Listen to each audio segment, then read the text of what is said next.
And as I went to close out that order, I saw the word chestnuts. I said, oh, chestnuts, I always wondered about them because I'd never seen a chestnut. But I can't remember any poetry in my life, but for some reason there was one line out of a poem that said, under the spreading chestnut tree, the village smithy stands.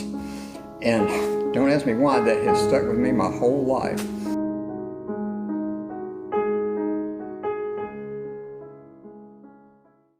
Well, I'm Keith Easterling. We live up here in Easterling, Mississippi, social capital of the world.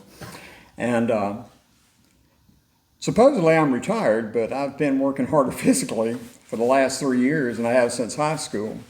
And I was in insurance. I was a licensed agent for 40 years. Been part owner in Sonic Drive-Ins. I had a barbecue restaurant and just different things, kind of a jack of all trades. But after retiring, I married a wonderful woman. My wife had passed away and her husband had passed away, and we decided to live in her house, so we're up here, and she had some land. And I was trying to plant some different trees for wildlife around the property here, and was ordering some sawtooth oaks. And as I went to close out that order, I saw the word chestnuts. And so I said, oh, chestnuts, I always wondered about them because I'd never seen a chestnut. But I can't remember any poetry in my life, but for some reason there was one line out of a poem that said, under the spreading chestnut tree, the village smithy stands. And don't ask me why, that has stuck with me my whole life. And so I started investigating chestnuts, decided to order some Dunstan chestnut seed in 2020. And I'll say this about Dunstan, they got a great marketing campaign. And they're great for wildlife, but if you're going to grow them for human consumption, which is what we're currently doing, we'll talk about that, they're not the best cultivar there is. But ordered those seeds in 2020, potted them up, and lo and behold, at year one, I had 2 trees that put on burrs, nuts. Continued to grow them. I had them in 5-gallon pots. And then as I was trying to read up on them about how to care for them, started doing market research, and there is a huge demand for chestnuts in America. But it's not, the Caucasian population. It's basically Asians and Eastern Europeans. We started doing some research.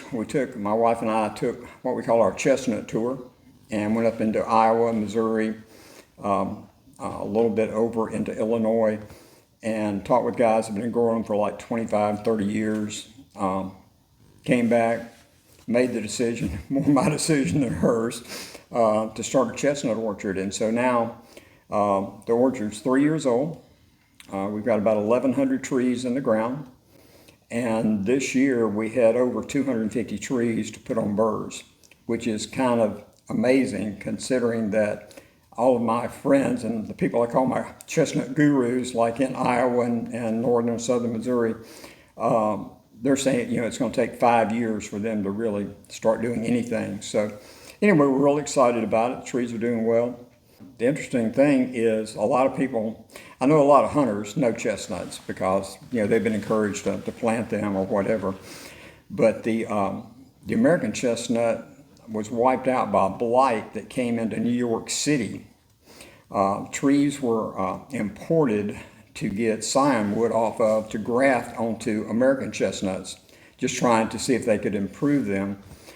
And like I said, the blight came into New York City and botanical gardens up there in 1904, and by 1940, the American chestnut, for all purposes, was wiped out.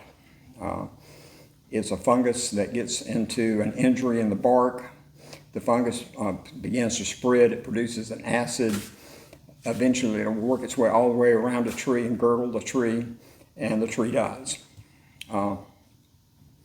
Something a lot of people, because it's been over 100 years since that happened, really the American chestnut or chestnuts have fallen out of the American culture, so to speak. But prior to that, people in Appalachia especially it was their main source of income. They would literally head out in the fall, up, through the Smokies, through the Appalachians, all the way up to I guess Vermont.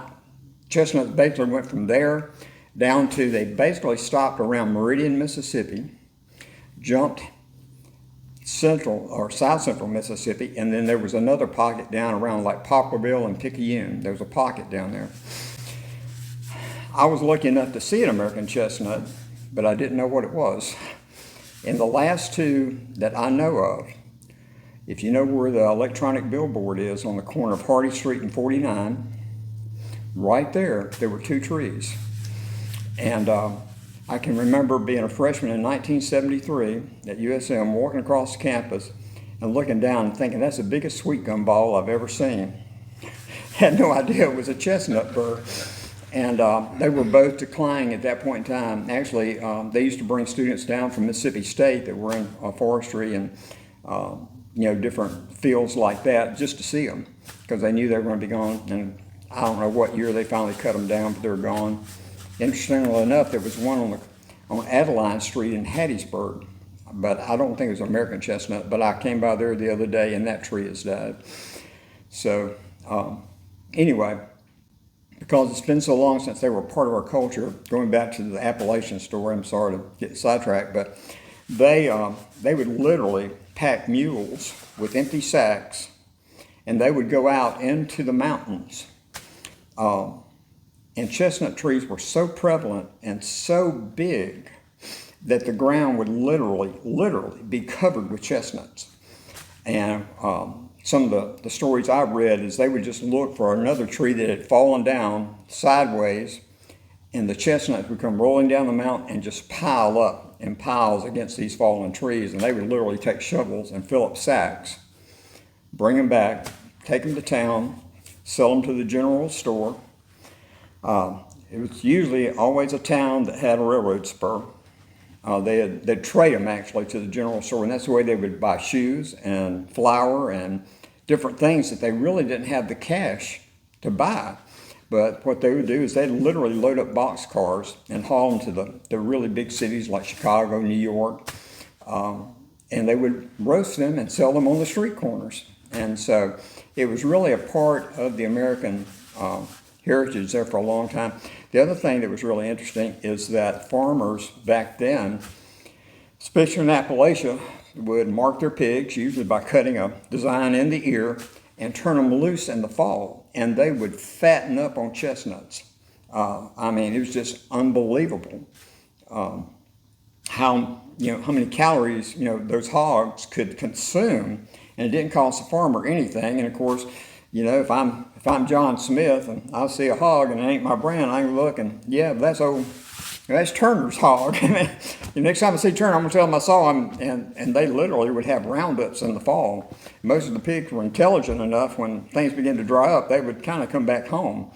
And so there was that. And interesting side note, there's actually a very expensive pork in Italy that they feed those hogs nothing but chestnuts, even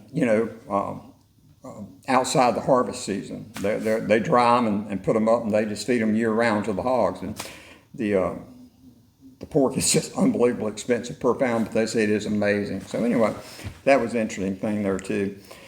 But once the American chestnut died, you kind of, when you sit back and you think about events that happened and what happened following those events, that is when Appalachia, so many people in Appalachia began to migrate to the big cities, because there was no way. I mean, you might farm a little bit and make enough for the family to survive, but you can't have big wide open farms in the mountains, of course. And so with the American chestnut gone, they had to find another source of income. And that's when they began to migrate a lot to the bigger cities. Really kind of more towards the Midwest rather than the Northeast. And so that's when Detroit, Chicago, all these cities kind of began to grow, according to the stuff I've read. I mean, there was other reasons for them growing, but it was really an influx of people. So American chestnut, well, chestnuts in general have fallen out of our culture. And so that's one reason I really like the idea of it. Everybody, anytime I talk to them about chestnuts, they go, oh, okay, I know them, roasting on an open fire. And I'm like, yep, that's them, you know.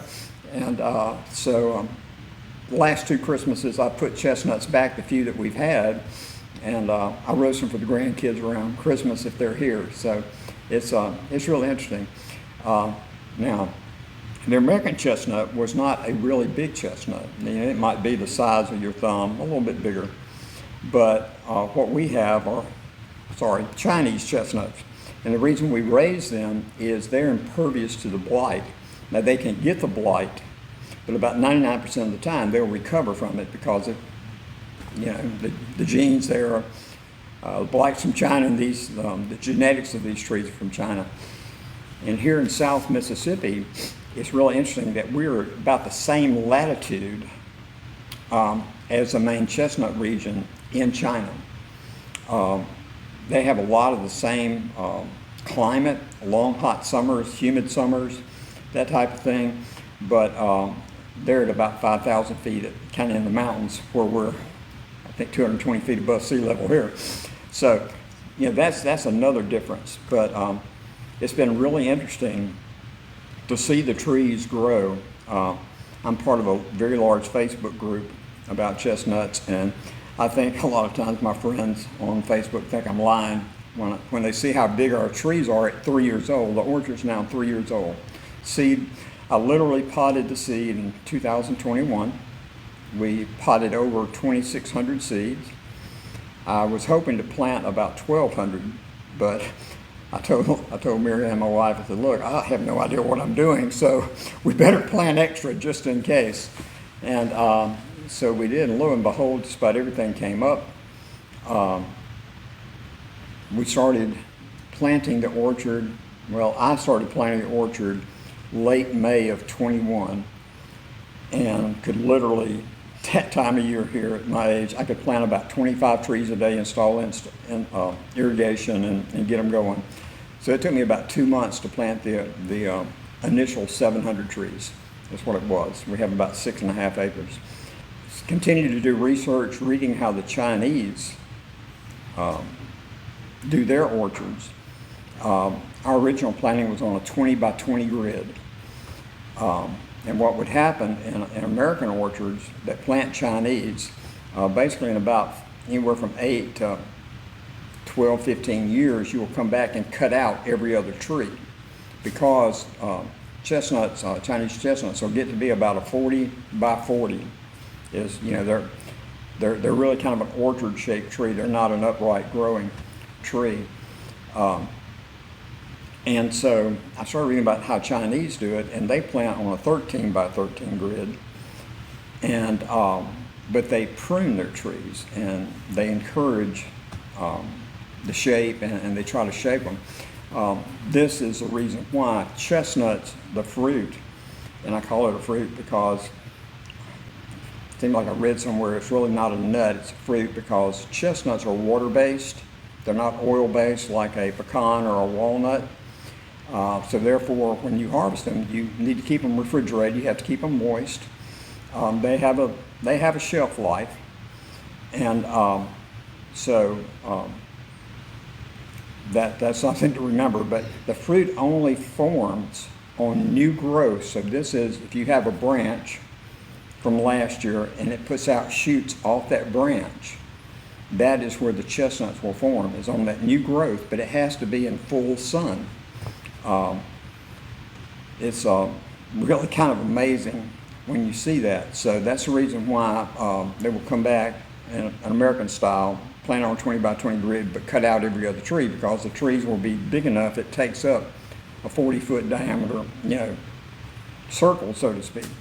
Well, the Chinese, being planting on 13 by 13, what they do is they will come back and cut out every other tree eventually. But now you've got trees that are for them would be on 26-foot centers. But because we originally planted on a 20 by 20 grid, we're going to end up with 20 by 20 trees, but we're going to try to keep them pruned in such a way that we don't have to cut out that. So if, kind of towards the end of it, so to speak, if we can have an orchard where we have trees planted on 20 by 20s, then in theory we'll get twice the nuts per acre that your standard American orchard would. So we did go back and we planted, the initial planting was 700. I've gone back and planted about another 400. We got a little bit over 1,100 trees in the ground. All of our trees are seedlings. There's nothing that's a pure cultivar. We don't have any grafted trees. And you can look at one tree that, I'll show you one called the Lucas 1 seed from a guy out in Oklahoma named Steve Lucas. And it is upright as it can be, deep dark green, covered in burrs. And then I've got another Lucas 1 less than 20 feet away that is short and squatty. It's got burrs on it, but it's nowhere near the deep green that the other one is. And so if you're going to plant seedling trees, which is what most people do east of the Mississippi, because the blight is prevalent here, the blight is here. You just, it's kind of a gamble. It's kind of like a crapshoot because you may know who the mama was, but you don't know who the daddy was. And so it's so interesting for me to see same seed source off the same tree, planted less than 30 feet apart, and they're totally different trees. So anyway, it'll be something to watch and enjoy as we continue to go forward. The reason why east of the Mississippi we plant seedlings is because of the blight. You can graft trees, which is really neat because then you'll have the pure tree, so to speak. Like I'll just use an example. There's one a friend of mine named Michael Parks has that the cultivar is called Black Satin. And to explain a cultivar, that's like Granny Smith and Honeycrisp apples. They're both apples, but they're totally different. So that's different cultivars. But just an interesting thing to explain to you, every single red delicious apple you've ever ate originated off one tree. And they would cut what's called scion wood off that apple tree and graft it onto other apple trees.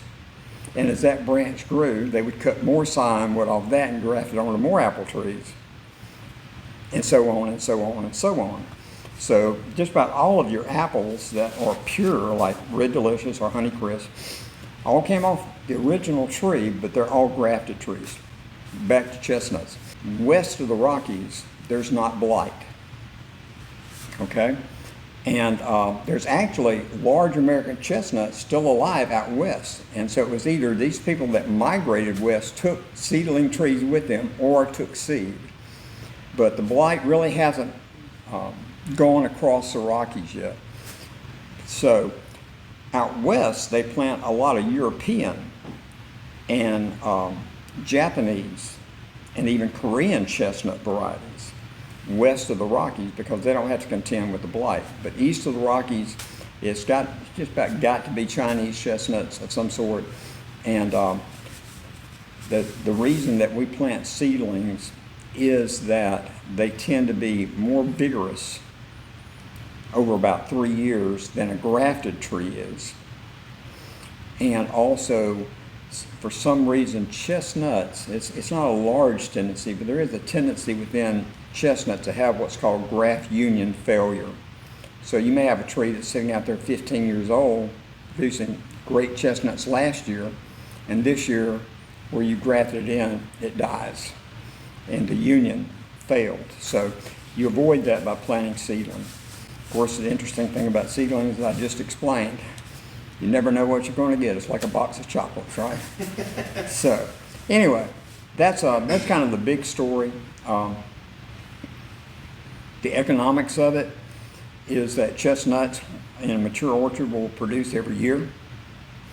Right now, the last figure I heard was that if the chestnut industry as a whole planted 1,000 acres of chestnuts per year, it would take us 30 years to catch up with current demand here. So there's a very large demand for them. My issue is that as a new grower, I've got to go find those buyers. If I can find them, they'll buy them. But letting it be known that we've got chestnuts and things like this. So it's going to be interesting to see how that develops going on. We're either going to do well, or I'm going to be sleeping in the doghouse because I talked my wife into it. But anyway, just the economics of it is they produce every single year. A mature chestnut is going to produce, I mean, if you've got a tree that's, I'm just going to say 20 by 20, and it has a good year, it's going to probably produce minimum 50 pounds of chestnuts. Larger trees, more mature trees, say when they get out 15, 20 years old, it's nothing for them to produce 200 pounds. Okay, so you do that economics. If we can, in theory, if we have a good year and the orchard's, let's just say the orchard's 15 years old, 20 years old by then, I'll be 85, I don't know what I'm going to do.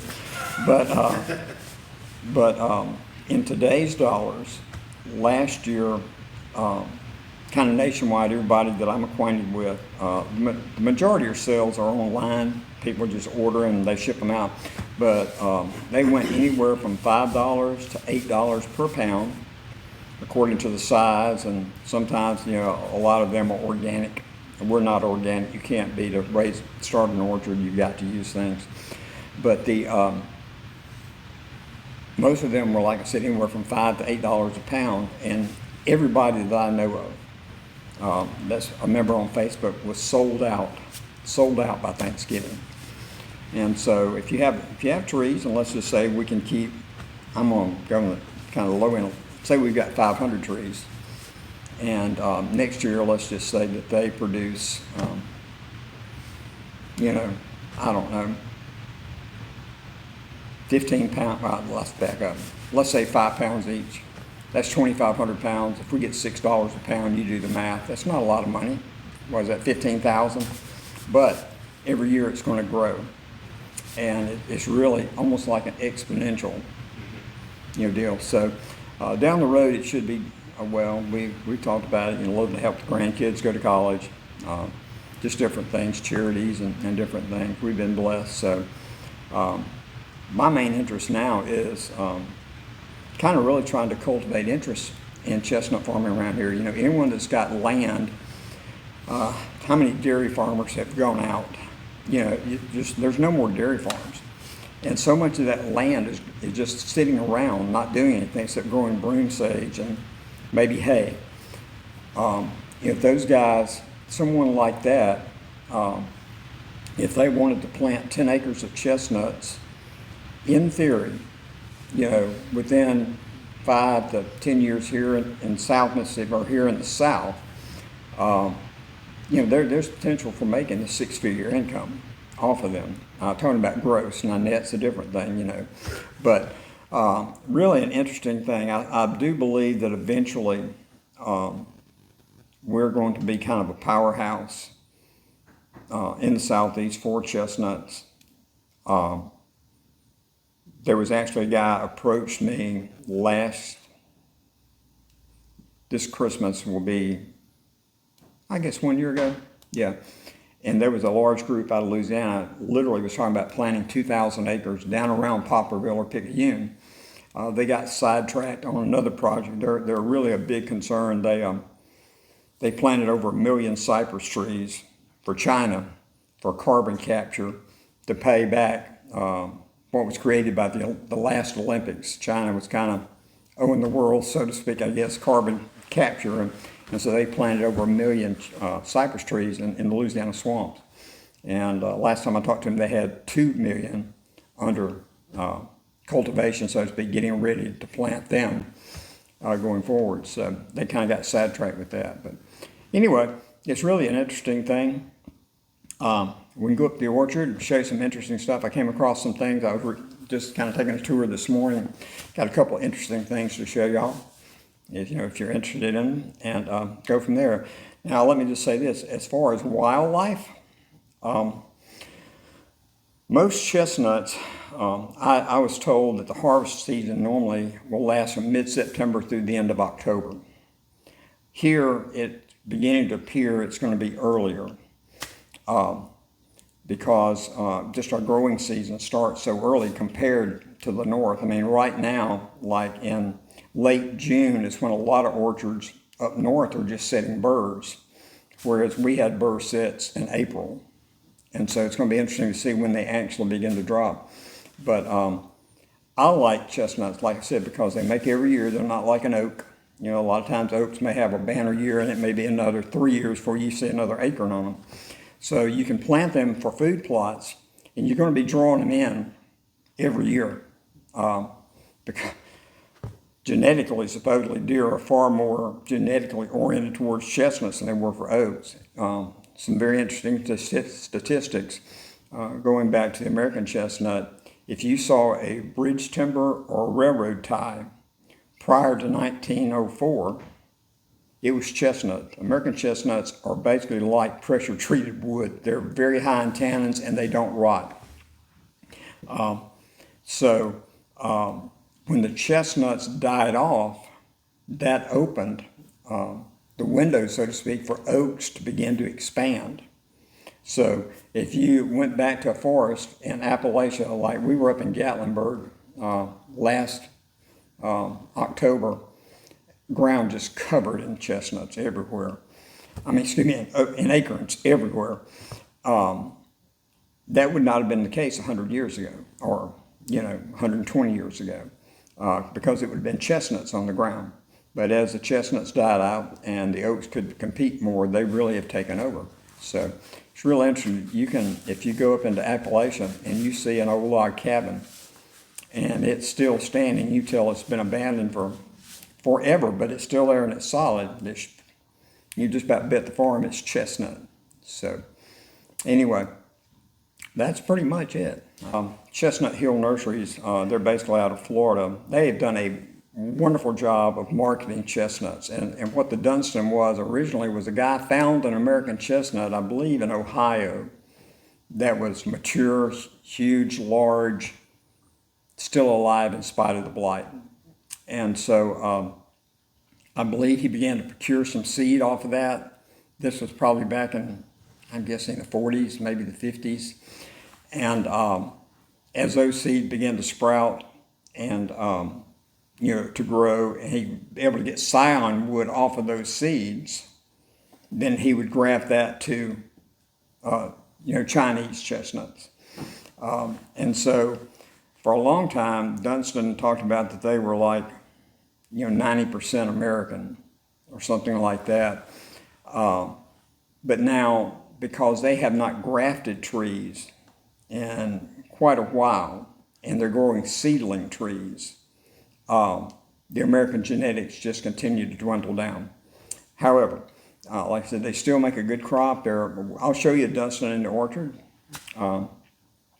that has done really well this year.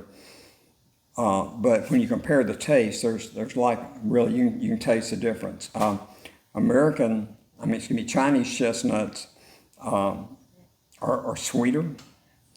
They're not, it's kind of interesting if you've never tasted a chestnut before, they almost taste like a baked potato. You went from like a baked potato to a peanut, and some are a little bit sweeter than others.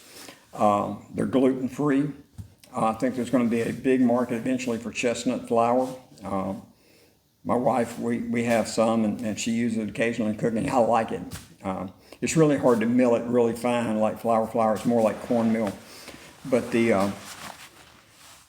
that's kind of one of the bigger draws, is that they're sweeter. Also, because they're bigger, if you've ever ate a chestnut, they can be interesting to get into. And so what I've discovered, didn't on my own, just listen to guys and try different things, is Chinese chestnuts, you cook them like you cook barbecue, and that's low and slow. So maybe you only heat your oven to like 225 or 250, and you put them in the oven, but you're going to leave them in there for like an hour, hour and a half. Some people will boil them and then roast them, whatever. European, Japanese, Korean chestnuts, you kind of have to score, put cuts in them to let the steam out as they begin to cook, because otherwise they'll blow up. Chinese chestnuts, you don't have to worry about that if you do it right.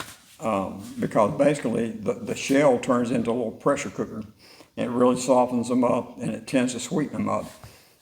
Different things you can do is to, kind of like tomatoes. You can set them on the windowsill for 2 or 3 days before you cook them, and they'll sweeten up because all the carbohydrates in the nut begin to turn to sugars. And so there's just different things you can do, but you do have to remember they are a product that can go bad. So if you're storing them, if you're not going to cook them, next 2 or 3 days, then they need to be kept refrigerated, kept cold, kept moist. But you kind of have to keep an eye on them because fungus will set in and different things, mold. I know it sounds like you got to watch them so close. It's not that close. You just need to keep an eye on stuff. But I've actually held them in refrigeration through Christmas.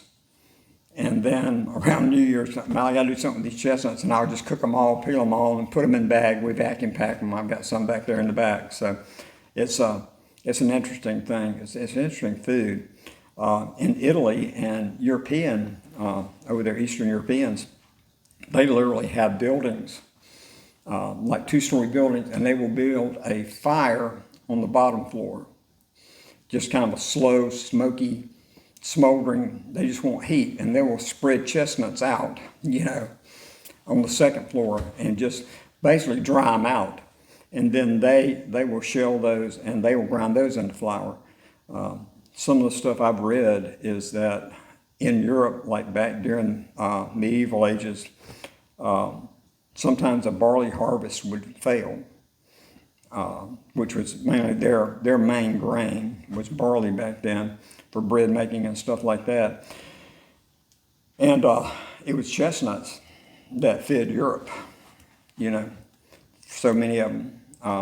So anyway, it's interesting. It's an interesting plant, and I've really enjoyed learning about them and cultivating them, and kind of trying to bring them to South Mississippi.